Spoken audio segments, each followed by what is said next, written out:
What is going on, everybody? My name's Noah. I work for PhoneDog.com, and I'm here with another PhoneDogFight between one of the most popular and often asked about phones in the history of, in the history of PhoneDog anyway. One I get a lot of questions about all the time, the ever popular LG Voyager for Verizon. This is the titanium version, but really, same thing as the older version, they just updated it with a new color a few months back. And one of the newer kids on the block, the AT&T Quickfire from PCD. Now, both of these phones are similar because you'd call them messaging phones instead of full-on smartphones. They both got a touchscreen on the front, and then they both have a QWERTY keyboard for easier messaging. As you can see, the Voyager has got this kind of unique dual screen that, whoa, the Quickfire's taken off. This dual screen layout. It's got a full-on touch screen on the front, and then it's got the clamshell that opens horizontally, and you open it up, and it's got the full QWERTY board with a secondary screen on the inside. So it's kind of like the NV and NV, or the V and then the NV and then the NV2, also from LG and Verizon, with the horizontally opening. But the difference with the Voyager, it's got the full touchscreen on the front as well as a full plethora of features. And then the Quickfire has got a touchscreen, and it slides up sidekick style with the keypad underneath. Now, you might have been thinking this whole time, dude, what about sidekick? Where's the sidekick? Why isn't that in the dogfight? Basically, two reasons. One is I wanted to compare, these are both touchscreen based phones, so it seems like a good comparison. Two is that lots of rumors kicking around now that some new sidekicks will be coming soon. I've been following up some rumors coming out of CES that PCD is working on some new sidekicks. I followed up with PCD, waiting to get some more information on that. As soon as we have it, we'll give it to you on PhoneDog.com. But in the meantime, we figured, you know what? These are both 3G phones. They both have a touchscreen and a keyboard. People always ask about the Voyager. A lot of people have been asking about the Quickfire because it's new. So it seems like a good dogfight. Which is better? Well, I'll give you a hint. The Voyager is awesome. Quickfire is an awesome idea. Let's take a look. Alright, so on the top here, it's the Voyager from Verizon and LG. And on the bottom, or I guess we'll put it over on the right now, is the Quickfire from PCD and AT&T. It's got this nifty, it's almost like a little video game. If you're really bad at video games like me, to unlock the Quickfire, touch the falling key. And I can't do it. There we go. Alright, so both of these devices, the Quickfire is pretty new. The Voyager's been around for a little while, but it's still kind of the flagship Verizon messaging phone. And when I say messaging phone, I mean you've got a QWERTY board, you've got a full complement of features for email and IM and that kind of stuff, but it's not a full-on smartphone, so you're not going to be syncing this with your computer or installing a whole lot of apps on your own like you would with a Windows mobile device or Symbian, Android, that kind of thing. But if you're looking for a phone that, in addition to being a phone, can also give you access to your email and your IM and stuff like that on the go, messaging phones are often a good choice because they're cheaper than smartphones, both in terms of the initial cost of the phone and the monthly data fees. You definitely will pay more for data with a full-on smartphone on AT&T or Verizon than you will a messaging phone. Basically, the two devices, my knock on the devices, on both of them, would be the size, but that's a subjective thing. A lot of people don't really mind at all, and so if you don't mind kind of the bulk, that's the price you have to pay when you have the QWERTY board. Whether it's a clamshell or a sliding form factor, you can see, compared to something like the Dare for Verizon, which is only one layer with a touchscreen and doesn't have the two layers with the full keyboard, you're going to have a thicker device either way that you go.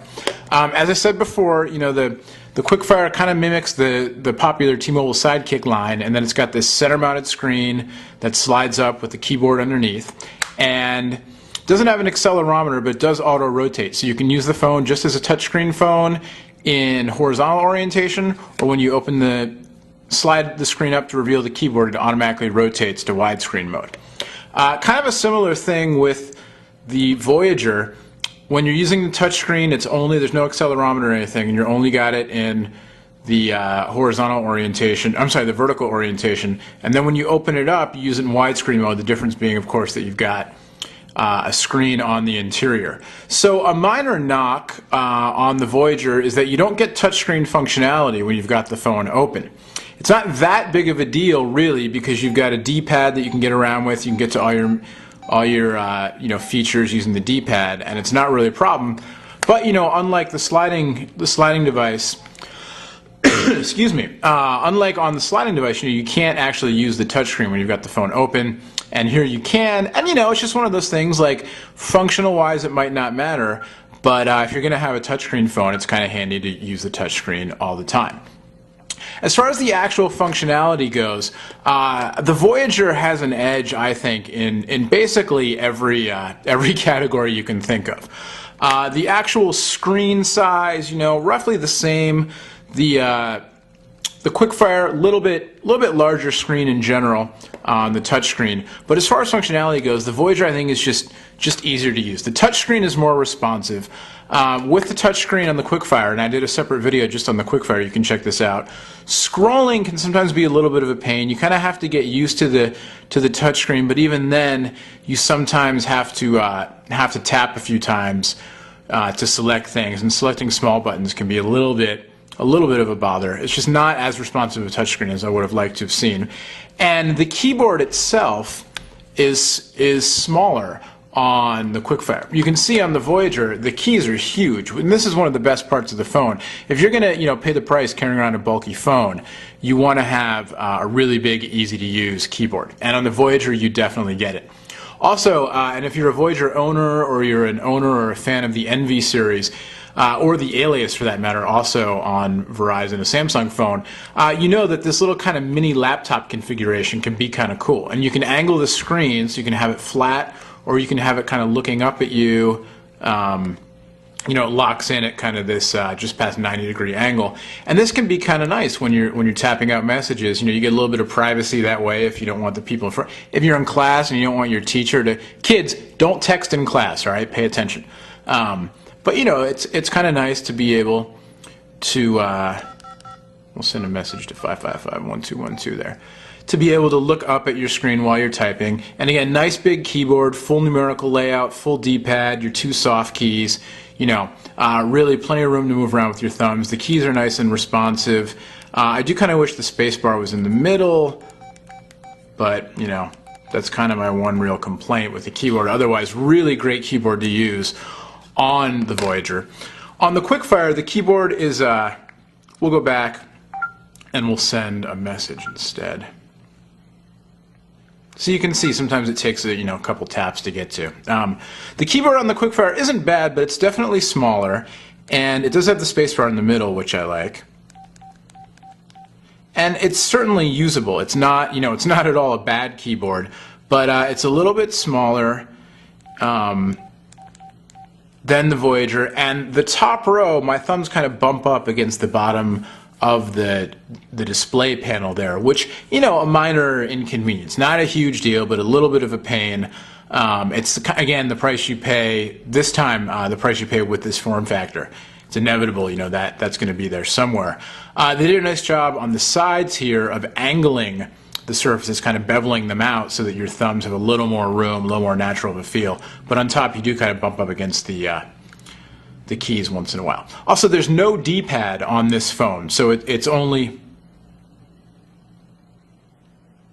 and you do have a D-pad down here in the corner as well. Not as big of a D-pad as on the Voyager there. There's no center-mounted selection key, but you do have a D-pad, so you can get around that way as well.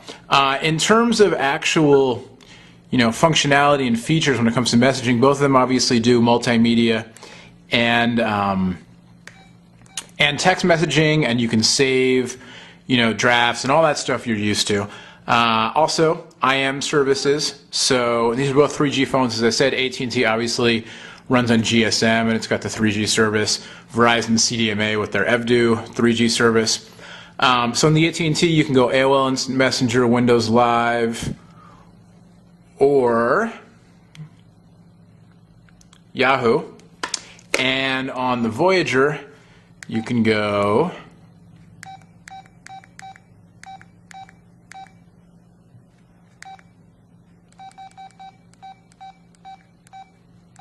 And on the Voyager, you can go with their the Verizon Mobile IM app, AOL, Windows Live, or Yahoo as well.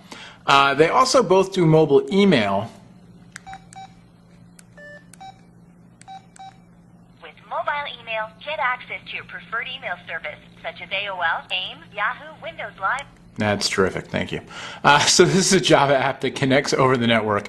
You're not going to get full-on the same kind of email service on one of these phones as you will on a smartphone in terms of being able to have all the different options with contacts integration and syncing and having your email available offline. It's just not quite as robust.